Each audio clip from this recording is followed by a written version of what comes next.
I'm going to abuse my power as curator and ask the first question, actually, which just occurred to me as you were both speaking, relating back to the previous session about collaborative consumption.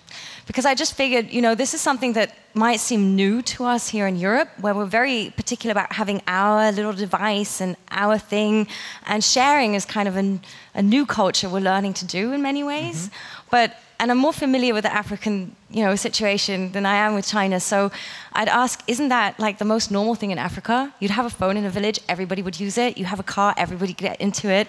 And that kind of collaborative consumption and sharing culture is really something, that's so part of life in other areas of the world. Right. And maybe just, seems like a new phenomenon to us here. What would you say? Sure, I think just to jump in, I think like one thing I didn't share there is the idea of just chipping in. There's almost, I think it's part of like our national accord, or just part of, entrenched within our culture. It's the spirit of Harambee. And Harambee is this idea that we all come together to support an idea, a person, a situation, and address it as a community. So you can be a complete stranger, but this idea of crowdfunding is really embedded already in the spirit of Harambee. And someone doesn't have to know what crowdfunding is, but they know if you invite them for this event on this weekend, that they know that they're gonna not come, they're gonna come with something in their pocket, no matter how small, to contribute to that. So it's already embedded, and I think even there's some great examples with mobile money meeting this need, meeting crowdfunding. Yeah, right. And it has a lot, to do also with the issue of trust that you've reached on.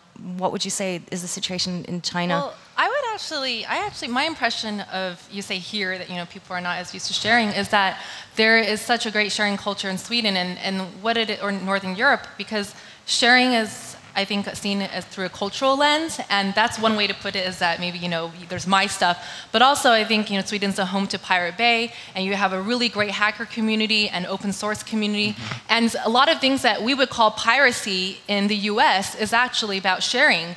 And I think China has a lot more in line with, Sweden and Northern Europe when it comes to those kind of values, is as continually, we get told, like, not we, but just China, that the West is always saying, well, China, we have to deal with IP rights and piracy. But to them, they're just sharing media. And this is something that is good. And they don't see the need to pay. I mean, of course, it's all these, other social and cultural constructs that we have to deal with, infrastructure and legal rights. But at the very base of what they're doing is they just see it as sharing. So I think there's a lot more aligned. It's just you have to kind of see it through what lens. Right. I have a bunch more questions, but I don't want to take all the time from you. So please raise your arms if you would like to ask either Trisha or Mark a question of your own.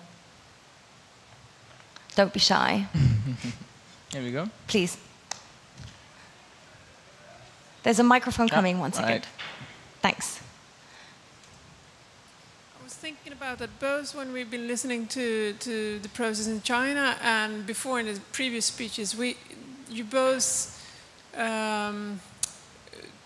talk very much about trust, but you from African perspective don't have that perspective of trust as a driving force.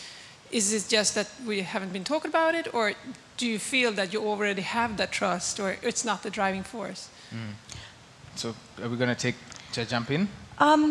You go ahead and answer, Sure. and please keep right. raising your arms so I can make you out. Sure. So it's a good point you raised. So the trust, I'll use an analogy that I once heard, which is that if you look at the Northern Hemisphere and the South, sometimes you can define them as warm or cold cultures. So cultures that experience winter as we know it versus cultures that, it remains generally warm. And there's some corresponding idiosyncrasies of the people and culture to both.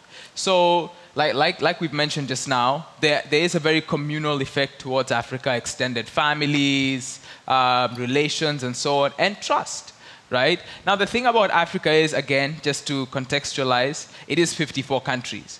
But by and large, if I take the specific example of Kenya, trust is a really big factor, and it's embedded within, who we are and part of, who our part of our national identity, so to speak. So if you take, for example, when 20th of July last year, famine was declared in the northern part of Kenya towards the Somali border.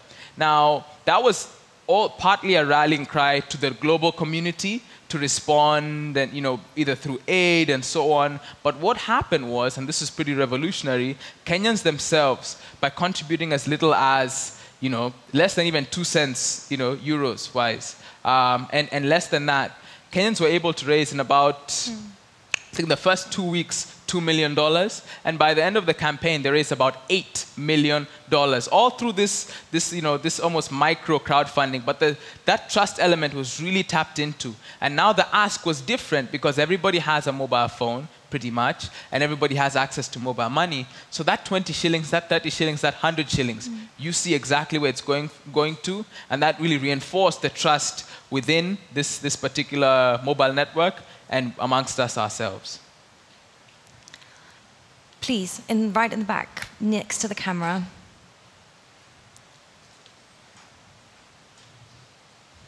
You can ask it in Swahili if you like. Or in Chinese. Oh, yeah, but Mandarin. I'll do my best. Hello, my name is Heidi Harmon. I have a question about the economy of Kenya. How does the mobile, let's say, not revolution, but development, closer, yes. How does the mobile development affect Kenya's economy compared to, does all the money go into companies that take the money out of Kenya? Or do you actually have a thriving kind of economy of your own where you have entrepreneurs that are local, also contributing and thriving because of that mobile economy? Sure, thanks for the question. So right now, Kenya, the term being used to describe Kenya is Silicon Savannah, right? Because what we're seeing there is this intersection of technology, community, and a very progressive government. I mean, they're one of the first African governments to open up government data, for one, right? So now I can go and mash up healthcare in my respective district versus how much my member of parliament spent. And what this has created, like I said, is a layer where entrepreneurs are being encouraged to flourish. And whether it's through the iHub, which is Nairobi's innovation hub, which is accelerating entrepreneurs and giving them a base to work out of, specifically with technology, or different venture capital or angel investing arms and outlets, right now is one of the best times to be in Kenya and from Kenya, for that matter. Now, to answer your question specifically, M-Pesa and the mobile revolution in general accounts for about 1/3 of our GDP. And so about 1/3 of the GDP is actually passing through M-Pesa, which is akin to a virtual currency, but it's actual hard cash and an incredible distribution network. And that money stays in. If it's a matter of royalties, maybe the royalties of M-Pesa belong to Vodafone Group. London is the HQ, so there's that whole side of the story. But in terms of being the most mature and advanced mobile market and the epicenter of mobile money innovation, it's Kenya, and it's sticking there. Trisha, I just want to ask you a quick question. Following on from that, we often tend to see, this is just a very maybe just a generalization, but we often tend to see China as the producer country, cheap phones from China for the world, but not so much as the innovator. And Mark just mentioned that in Africa there's a strong kind of move of bottom-up innovation. There are a lot of hubs starting to appear in different countries where different developers come together, and it's very much kind of the feeling of a bottom-up trend for innovation. Is that existent in China and maybe just not visible to us, or how would you say that situation is different? Well, I think the situation is that you don't call it innovation unless you know that's the word you're supposed to be using, and that's the way you're supposed to market yourself. There's so much innovation happening, but a lot of this knowledge is tacit and it's unrecognized. And a lot of research has been done about even, from when the Industrial Revolution, is that a lot of the tools that are used were actually innovated by the actual workers, the workers from farms and into cities. But their knowledge, because they don't know how to hire a lawyer, or there wasn't a structured legal system there, or they didn't know how to tap into financiers to bring their idea to the market, or they didn't have that desire. They were just trying to improve their situation or do something to make it easier for them to make whatever widget. You see this happening everywhere, but what's happening is that it also comes down to trust, is that yes, you also have hubs of innovation, and people are learning to use the languages and creating workspaces and hacker spaces and Silicon, etc.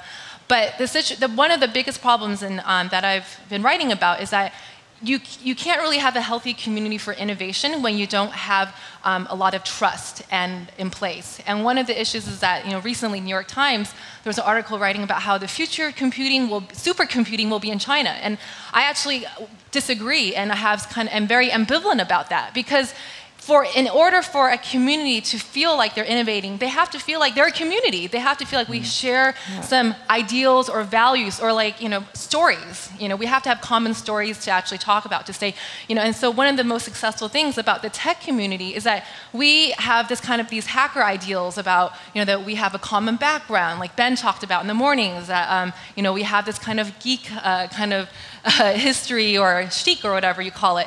But the problem in China is that you have all these people coming together and they don't have this common story, and that doesn't create these invisible bonds that tie people together. So you might see more pockets of innovation, like you saw in the US on Route 64, I think in Boston, where it was the early competitor to Silicon Valley, or who was going to win.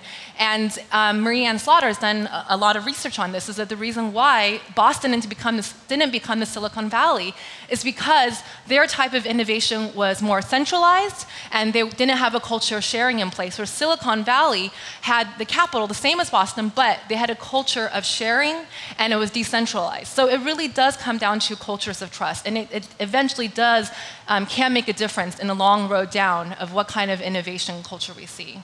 Thank you. I'm afraid that's about all we have time for. Lunch is waiting. I'd like to thank all of you for being so attentive. I'd really like to thank the Media Evolution team for giving us the opportunity to come here together and speaking. And I'd like to thank the two of you for being so brilliant. Thanks very much. Thanks.